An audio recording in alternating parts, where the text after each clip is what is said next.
After Eli Robbie's uncle Wasp himself with the time machine, both Fitz, Coulson and Robbie was dragged to another dimension, where no human can see, touch or feel them.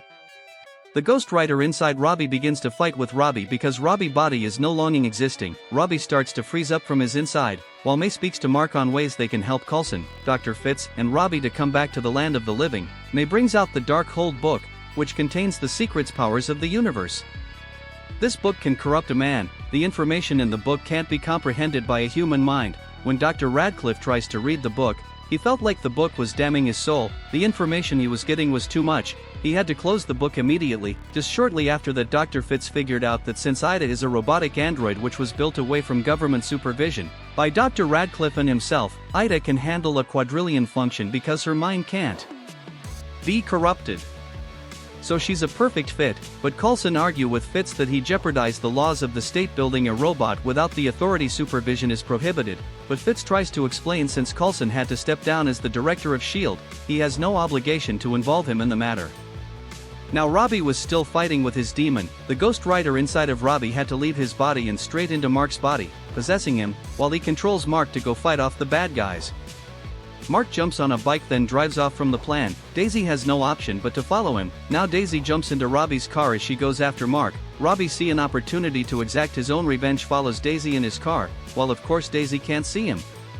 Daisy began to chase him. As she meets up to him, she asked Mark what he was doing, then asked him to pull over, but Mark replied and said he's doing what needs to be done and Daisy shouldn't dare to follow him. But Daisy chase after him still. Mark speeds up then takes a hard turn, but Daisy followed up close, tailing him to a narrow pathway. Daisy scratched the car's body, but the car is still in good shape. Daisy said the car heals itself.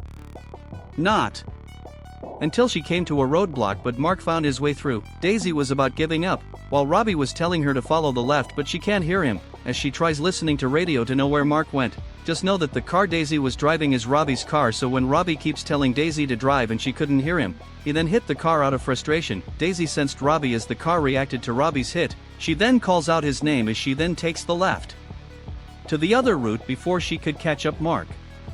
He had already reached where he was going. He drives into the warehouse. As he drew out his gun, they started shooting at him while he shoots back. He grabbed the one that tried to escape by the collar as his eyes starts to turn red. Daisy storms into the warehouse too, taking down one of the thugs with the back of the car. She comes down from the car as she begins to beat them up. They shoot at her too, but she defends herself before she picked up the gun to shoot back before going after Mark.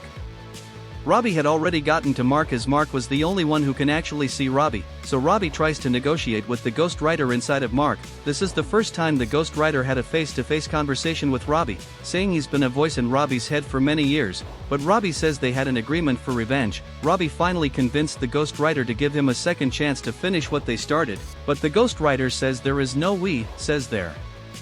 Time together is over, but Robbie still believes they had a deal at the end. The Ghost Rider gives Robbie a second chance by leaving Mark's body and going into Robbie's again, so Mark became afraid while Daisy was kneeling with one leg in front of him.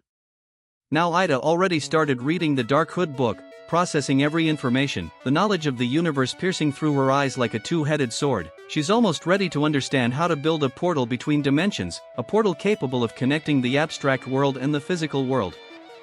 Now Ida finished reading the Darkhold book, ready to build the portal. She wears the hand gloves Dr. Radcliffe prepared for her as she instructed, then she started building the portal. Few minutes into building, Coulson started getting socked away into oblivion, but Fitz grabbed him immediately, trying to save as Ida continues building the portal. Coulson was almost wiped out shortly Ida finished building, then Dr. Radcliffe launched it immediately. They saw Fitz holding and pulling Coulson. May almost went after them to help Coulson, but Radcliffe stopped her, saying she might die going through that portal. Coulson pulls himself strongly as both Fitz and Coulson was finally out. Now Mark was waiting for Robbie at room where the portal was built, because now he understands what Robbie has been dealing with all these years. Immediately Robbie wasped through the portal too, then Mark helps him up. Simmons is a biochemist. She's quite a sight for a sore eyes. She's Fitz's wife-to-be. Her expertise on Terrigenesis cocoon, a process wherein human are been made, so she tries to help the person inside the cocoon to free himself because he was unable to free himself after 7 months, unlike the others going through the process in a split of seconds. Dr. Simmons then asked her colleagues to leave the room, but the head security almost refused, but Simmons informed him that she was brought there because of her expertise, so if they want to keep their employee happy they should impress her and other to carry out her duty adequately, so they all left the room. Simmons then unzip her protective helmet as she then hear the person underneath.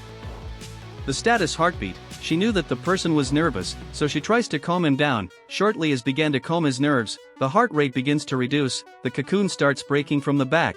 As she starts pulling of the cocoon from his body from the face, the security details puts a hood on Dr. Simmons' head as they carried her away so she could see the man behind the cocoon.